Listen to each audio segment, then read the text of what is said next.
جمهوریت کې وظیفه اجرا کړې چې قرار وند انسان پکې $4,500 معاش اخیسته. کله چې زه قرار ګورم زه پیږم چې جمهوریت کې څومره ستونزې وي. کله چې دغه نور لنډغر ګورم دغه وزیران رئیسان معینان دغه ډیپلوماتان دغه وروره ګوله سفیران د دوی اخلاق چې زه ګورم ما بد کړي چې جمهوریت کې ما وظیفه کړې ده. ای کاش کې مې جواليتوب کړی وای، ای کاش کې مې وروره ګوله مزدورکاري دې پردي کړی، ای کاش کې مې ډریوري کړی وای.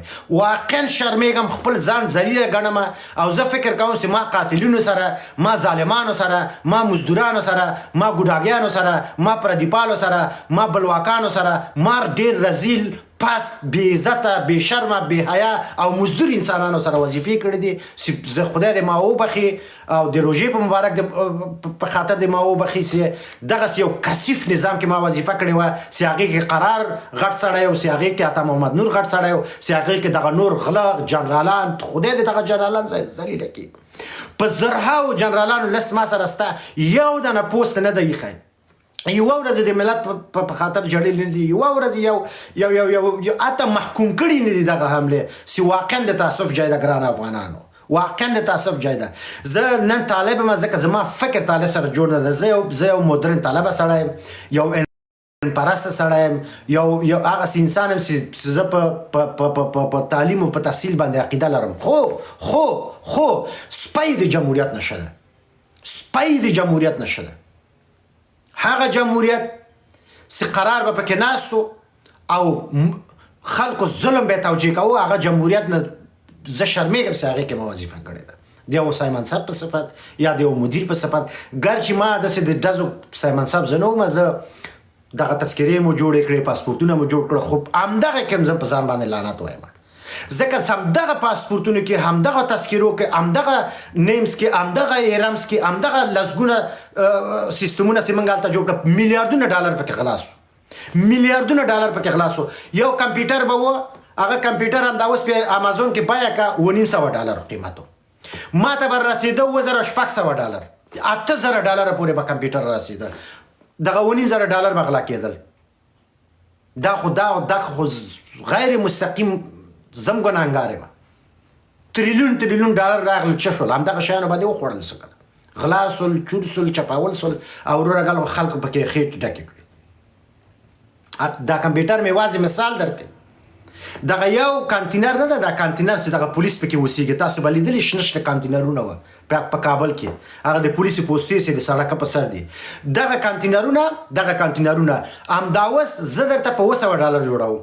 په ما به راتلل لاړ چې قرارداد وګوره د وزارت داخلې، په ما به راتلل $8,000. هغه بل ماډل چې په منځ کې چپرکټونه یې خود هغه به $25,000 راتلل. د خدای په لاس $25,000 باندې بسته یو 3 منزله جوړېږي، 3 منزله. خو د به یو کانتینر قرارداد و، قرار صاحب $25,000 بیا پرې اخیستل. 25 دغه ننګیال صاحب راولی دلته یې کېنو، ورته د الکترونیکي تذکرو دی خو ویان و، ورته د الکترونیکي تذکرو بودیجه څو وه راوله دلته ما سره د حساب وکړي څو وه. د برقي پاسپورت تذکرې قرارداد بودیجه یې څو وه، تراسه ورته څومره وه او څه دې مصرف کړي دي. کمپیوټرونه به راغلل، قرارداد به وسو، مثلا هغه کمپیوټر مې شاته پروت دی، دا خو لا 2026 ماډل دی، هغه دل کمپیوټرونه وه. 2 کلن به قرارداد وسو، کمپیوټر به بازار کې و په $3,500، د دې یارانو به راته حسابوه په $9,000 $8,000 او 2 کاله وروسته باید هغه به چینج شوی وی، بل نوی ماډل راغلی وای. خو دوی 18 کاله زه درته په تضمین وایم ریاست جنایي، مخابره او تکنالوژي، ریاست توریزم او په مجموع کې پیژنتون، جلب و جذب او دغه ځایونه کې په تضمین درته وایم، په تضمین. په 2009 کې کمپیوټرونه واخیستل، تر 2025 پورې دا کمپیوټرونه چینج نسول، خو قراردادونه به چینجېدل، ویلې به چې دغه کمپیوټر وروره ګوله نوی اپډیټ راغی، چا به کمپیوټر نه راوړو. دې ته وایي غلا، دې ته وایي چور، دې ته وایي چپاول. هغه وخت کې چې جمهوریت و، میلیارد کانتینر پیسې راتلې، روپۍ راتلې، بیا هم وګیو. او اوس دغه اوسنی دغه کم طالبان چې حاکم دي نه څوک ورسره کومک کوي، د دوی دي آفرین د هغه نه کوي چې وروره ګله دغه تنخواګانې ورکوي. یوه ورځ به سیستیکا زموږ معاش بند کوي، 15 ورځې به وروره ګله موږ وږي ګرځېدلو. اوس بیخي سیستیکا سته ده نه، هغه د اقل معاش ورکوي، دې ته وایي خودکفا. دوی ته وایي خودباسیا، دوی ته وایي استقلال. دا که خفه کېږئ خفه سئ، که نه خفه کېږئ مه خفه کېږئ. تر ما قوي جمهوریت دی، تر ما ښه جمهوریت نشته. زه اقرار کوم، زه درته دا خبرې چې ما وکړه دا زه خپله تاییدي درته په سند، په ثبوت، په هر څه درته وایم، په هر څه درته وایم. یو دانه USB $2 ده په امازون کې، یو دانه USB دغه هغه نه ده، دا فلاش څه ورته وایي تاسو، دغه فلاش 4 GB دغه USB وروره ګوره $350 $300 راکه $50 زه درته واخلم. چین کې $1 ده او ټول چینایي شیان وه. چین کې $1 ده. دغه تفبوک نه ده، تفبوک به ورته ویل دا د بایومټریک دستګاه وه چې داسې دا ګوتې به پکې هغه کولې، داسې لاپټاپ غوندې و، کلک غوندې. دغه تفبوک بیه که زه درته وایم تفبوک CS19 په امازان کې ووهه $250 الی $300. زه لاړ څه قرارداد د وزارت داخلي وګوره $4500. زه ویې ګوره دغه غلاګانې چور چپاول.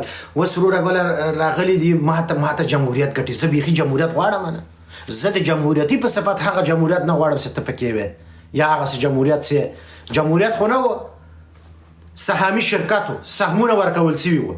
پلانکی قماندان دغه زی ولسوالۍ پوسټ تا ده، د تروریزم پوسټ تا ده، دا پوسټ تا ده، دا پوسټ تا ده، هغه به خپل نفر په قمو. دا خو شرکت شو، جمهوریت ونه ولسواکي. ته یو ما ته وښیه کوم ولس ولسواک و، چېرته ولسواکي؟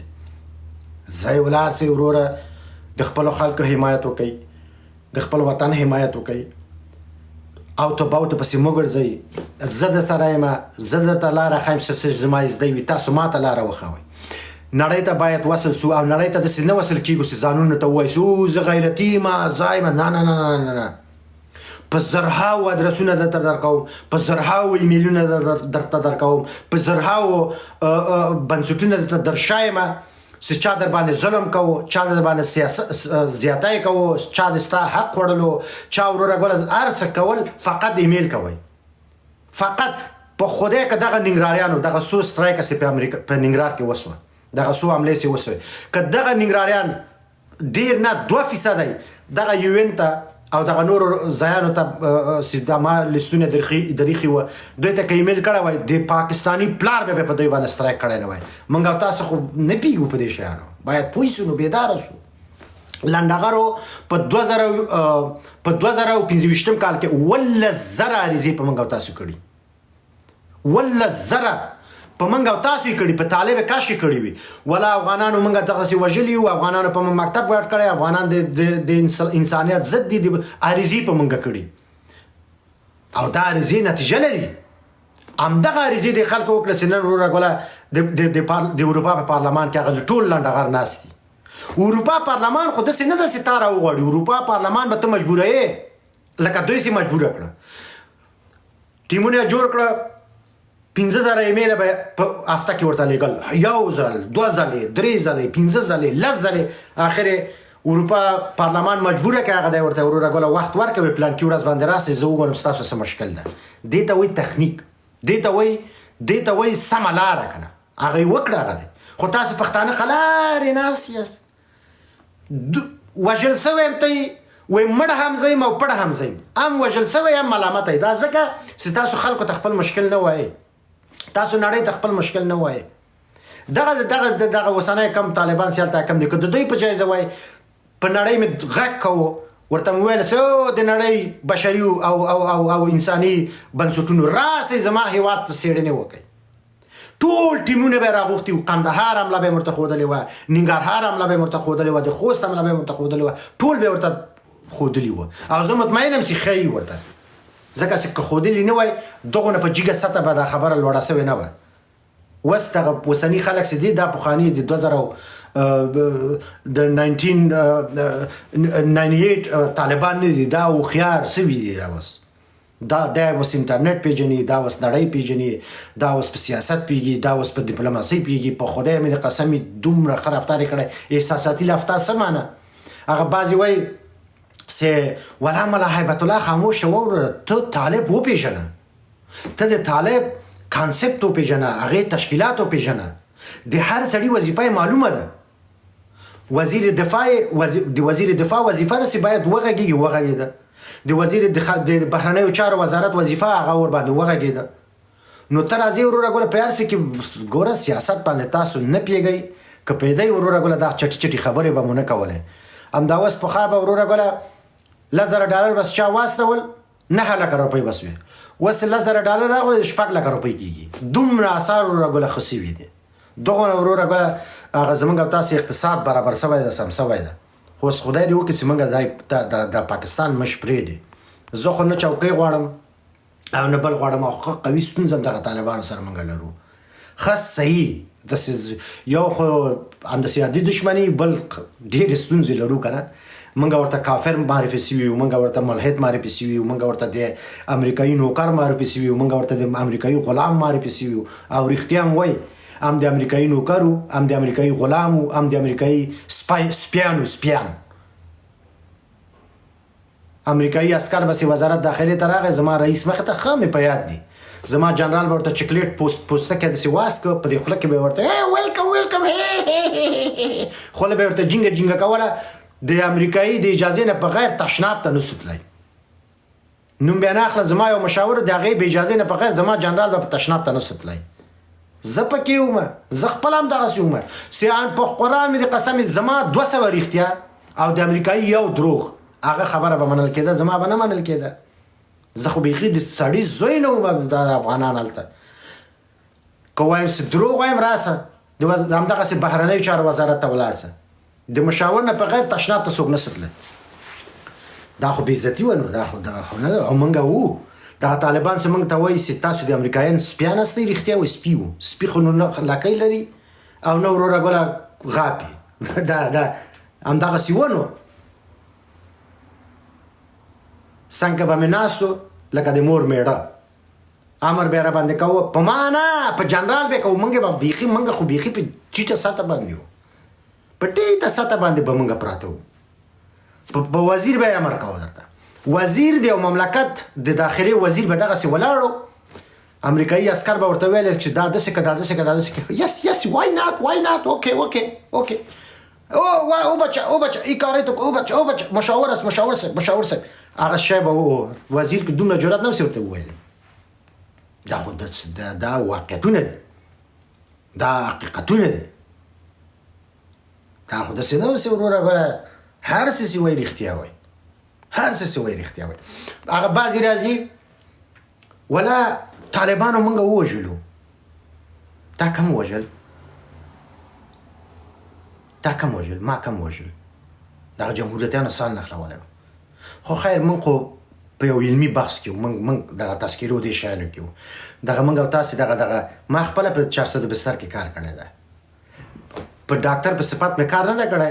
دغه مجهول الهویه مړي به موږ هغه کول، قتل که نه. هلته ما لیدل هغه به په یو کلاشینکوف ډزې کول او تا به ورباندې بسته بیلر غورځوو، بسته کلی به د اسمان ته پورته کوو. د افغانانو په تاریخ کې نه چنګیزیانو د پښتنو ښځې تلاشي کړي، نه وروره ګوله مغولو هغه ترکانو تلاشي کړي، نه عربانو تلاشي کړي، نه وروره ګوله یونانیانو تلاشي کړي.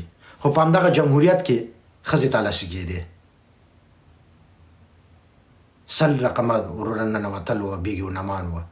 هغه یو کلپ راوتی که نه، هغه سړی پایبیل وایي، هغه عسکر ورته وایي ای طالبان یا طالبان ټس وویشتو. لکه اوس دغه په امریکا کې موږ تاسې ناست، زه په امریکا کې ناست یم، ته په اروپا کې ناست، بل په کاناډا کې ناست، بل په جرمني کې ناست. یو کس جرم وکړي او افغان تروریست عین شکل عملی عملته وه. پښتون و در رگش اینا مترست مایندسیت تروریستی وز داره.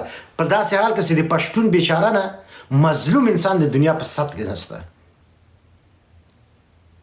مظلوم د تروریستانو سره موږ جنګېدلي یو. زه شاید یم، زه درته اسناد دراخم، ارزي تاسې ما بیایي. پښتانه اوس دغه خلکو باندې چې دوی تروریست نوموي همدغه طالبانو سره جنګېدل. ځای لاړ سئ د ننګرهار د اردو تلفات وګورئ د کونړ د اردو تلفات وګورئ د لغمان د اردو تلفات وګورئ د پکتیا د اردو تلفات وګورئ د پکتیکا د اردو تلفات وګورئ په مجموع کې دغه د پښتنو د سیمو اردو تلفات وګورئ 99% پښتانه وه سم دغه طالبانو سره به ځانونه وهل دوی خو نه و دوی خو به یا لوجستیکي بخش کې وو یا به کشفي بخش کې وو یا به وروره ګوله داسې ځایانو کې ناست و راج به یې کولو هسې کم غریب مریب بدخشی یا کم غریب و بیچاره بېواسطه اندرابی به تلو مخکې خط ته نو خو ټول د پښتانه وه او دوی کوم دوی په قمنداني بستونه کوه په مدیري بستونه کې وه په لنډو دغه عسکر خو زما او ستا وژل کېدل هره پنجشنبه به غټ قطار دغه مړي به پکې وه وروره ګوله مشرقي خوا ته به لاړه دا خو وروره واقعیتونه دي یو شی زه داسې وایم دغه د پولیسو اردو امنیتي ملي تشکیلونه څنګه نه پوره کېدل لکه ماشین ونده در چوچکشی ماشین ده دغه د تربیوي مرکزونه به 600 نفر په هر 2 میاشتو کې فارغېدل خو دا تشکیل به نه پوره کېده دا ځکه چې د یو طرف نه به ځوانان فارغول د بل طرف نه به ځوانان وژل کېدل هره میاشت 600 نفر هلته به فارغ سول بیا به نه پوره کېدل خاصه شو دا بل ځل چې فارغ سو هغه شول ولا دغونه زخمیان سول دغونه مړه سول دغونه پلانکي سول داسې ماشین و داسې شروع به و قربان مو دې ګیرې سمه فقط یو کار زه تاسو ته وایم چې خاین هیر مه کوئ که بخۍ کوي هیر یې مه کوئ دغه ذهن کې وساتئ ذهن کې وساتئ د پنجاب ویان د پنجاب لاسپیکر د پنجاب د مدافع وکیل دغه خلک دلته اوس او دوی واضح معلومیږي د قوانینو معلومیږي چې دوی څومره هغه هېواد ته خدمت مینه ورکړې کار یې کړی ده دوی واضح فیسبوک چلوونکي دوی بلاک کوي مه کښېنئ ورته بلاک یې خپلو منځو کې د غاپي او حین شکل دغه د کوزي پښتونخوا د دلالان خیمه دا ټول دلالان هغه بل کلب مې لا وکړه هغه بل فیلمی هنرمنده څه ده جلۍ جلۍ نوم څه و نجیبه فایز ورور دا وخت کې راته تلایي جړی هم نه راځي دا وخت کې تلایي تش که به وایي چې دا ډېر یو محترم او ډېر یو زړهسواندې سړی ده دراله کې وروره ګوله مستقیم د پنجابي نه دفاع کوي مستقیم راځي وروره ګوله هغې ته مشروعیت ورکوي او هغې ته هغه ورکوي د هغې حملې ته ټول ته مشروعیت ورکوي او دغه کم حملې سوي دا توجیه کوي د نجیب فایز ورور اوس راځي پیږي چې د افغانان خو زړهسواندې دي دغه افغانانو ته چې یوه وخت تویه کې خبره خلاصه ده نو خپل ژوند هم درته تېرېږي خو خبر نه ده چې افغانان اوس هوښیار سوي دي افغانان اوس خپل وطن پېژني افغانان خپل ارزښت پېژني افغانان خپل دوست پېژني افغانان خپل دښمن پېژني افغانان خپل قاتل پېژني افغانان خپل خدمتګار پېژني ټول یې پېژني یوازینی ټوله کې افغانان اوس موافقه سوي دي یوازینی شی چې موږ او تاسو پکې شاته راغلي یاستو او موږ او تاسو تر اوسه کار ورته نه ده کړی دا نړیوال سازمانونه دي نړیوال سازمانونه کې دغه بن چې امضا سو دا ولې امضا سو ځکه دغه پارسیوانانو شمالي ټلواله خیم عامه پارسیوانان نه خیم دغه یې راغلل لکه اوس چې دغسې کار کوي نړیوال سازمانونه سره نږدې پاتې سوي دي عین شکل همالته پاتې سوي وو بن اجلاس وسو وروره ګوله خلکو ته قناعت ورکړه راغلل اوس بیا دلته ناست دي دوی چې دغه 15 کاله په زرهاو ایمیلونه کړي او بالاخره کار یې کړی دا عادي نه ده کړی تاسو د دوی په مقابل کې باید راپورته سئ تاسو باید ووایئ چې موږ په افغانستان کې امنیت لرو خو مکتب نه لرو موږ مکتب غواړو د یو پښتون په صفت موږ د ښځو ازادۍ غواړو خو هغسې ازادۍ نه لکه سراسو کابل سیرینا کې لوسي وګډېږو د اسلام په چوکاټ کې ازادۍ د انسانیت په چوکاټ کې ازادۍ دغه ښځینه چې دا هغه کوي دوی خو د ښځې نماینده تاسو واضح ورته دا زموږ نمایندګانې نه دي هغه بله ایراني جینۍ هغه ورزشکاره چې هغه یې واخیسته اوس خو خبره سو چې ایراني راووتله وروره ګوله د افغان میندو د ادرسه تللی تاسې افغان میندې باید راپورته سي ورته دا زما نماینده نه ده پټیشن جوړ کړئ عکس یې ولګوئ ورته دغه د افغان میندو نماینده نه ده دغه د افغان ولس نمایندګان نه دي دغه د افغان ځوانانو نمایندګان نه دي بلا ویلي یاستئ ولې دوی ته پټیشن نړۍ ته ووایئ پټیشن جوړ کړئ دغه کمیونټیانو د افغانانو خیم پټیشن جوړ کړي فوزیه کوفی ورته د افغان ماینده نماینده نه ده 100,000 امضا ټولې کوي احمد مسعود ورته د افغان ولس نماینده نه ده 50,000 امضا ورټولې کوي ویلېږي وروره ګوله د یونما د یو ان دغه 15 بنسټونه چې دي ورته دا زموږ نمایندګان نه دي عطا محمد نور ورته زما نماینده نه ده ویلېږي ورته امضا کوي زړونه پکې وچوئ هغه خو ستاسو په نمایندګي باندې لوبې کوي تاسو چې غلې پاتې سئ نړۍ فکر کوي چې واقعا دوی نمایندګان دي دوی په داسې حال کې چې احمد مسعود زما نماینده نه ده فوزیه کوفی زما د ښځې نماینده نه ده هغه یو دلاله ده دغه بله پنجشیرۍ چې راپورته شوې دا زما نماینده نه ده دلاله ده ځکه زما ناموس یا ښځینه او د ستاسو ناموس ښځینه لوس ګرځېدل نه غواړي ډانس کول نه غواړي شراب څکل نه غواړي د سړک په سر لم ښکاره کول نه غواړي خو دوی غواړي پس دا زما نماینده نه ده وخت چې نه ده تاسو باید نړۍ ته پوهاوی وکړئ چې دغه خلک زموږ د افغانان نمایندګان نه دي دوی دروغ وایي چې وایي ما به نمایندگی زنان افغان نه زن افغان کلتورش فرق میکنه فرهنگش فرق میکنه او حیا داره عزت داره برادر عزیز از خود شرافت زنانگی خود داره تو را کی نماینده ساخته کی برای تو رای داده تو میری در دنیا میگی که ولا تو رسون تو رس نمیدن تو نیست نماینده زن ما او فوزیه کوفی تو نیست نماینده خوار ما